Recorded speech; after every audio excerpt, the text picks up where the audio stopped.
ভিক্ষুক রাস্তা দিয়া যায় আর জমিদারের পুত্রবধূও যায়। একজন সামনের থেকে আসতেছে, একজন সামনের দিকে যাইতেছে।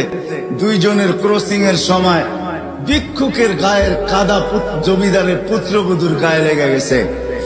সে দুনিয়া আন্ধার করে ফেলছে, স্বামীকে ডাইকা নিয়ে আসছে, বলছে ভিক্ষুক আমার কাপড় নষ্ট করে দিছে। সে শুধু ভিক্ষুক ছিল না, বৃদ্ধ ছিল।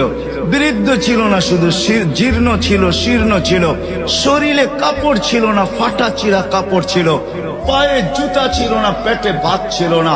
জমিদারের পুত্র সইতে পারে নাই, যৌবনী শক্তি সয়তো সয় কি কইরা তার স্ত্রীর গায়ে ভিক্ষুকের কাদা, বস সমগ্র শক্তিকে হাতে জমা করা একত্র করে বৃদ্ধের গালে বসায়।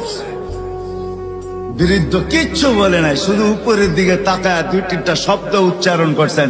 শব্দগুলা হলো ইয়া মাল্লা তারা হলো ওয়ুন, ও আল্লাহ চোখে দেখা যায় না, ও তারা কুল্লা শাই তুই সব দেখিস, ফারা তারা মা বি তুই কি দেখিস না আমার সাথে কি ঘটতেছে, এটা কি দেখিস না? বলতে দেরি যুবক, মরতে দেরি হয় নাই। জমিদার চলে আসছে, প্রতিশোধ নিবে। বৃদ্ধের একদিকে মুস্কি হাসি, একদিকে বলতেছে প্রেমের খেলা এমনই হয়। জিজ্ঞাসা করছে কিসের প্রেমের খেলা রে? বলছে ওর প্রেমিকার গায়ে আমার কাদা লাগছে, পায়ের কাদা লাগছে, ও সইতে পারে নাই, যৌবনী শক্তি দিয়ে আমার বৃদ্ধ গালে বসায় দিছে। আমাকেও একজন ভালোবাসে, সেও সইতে পারে না।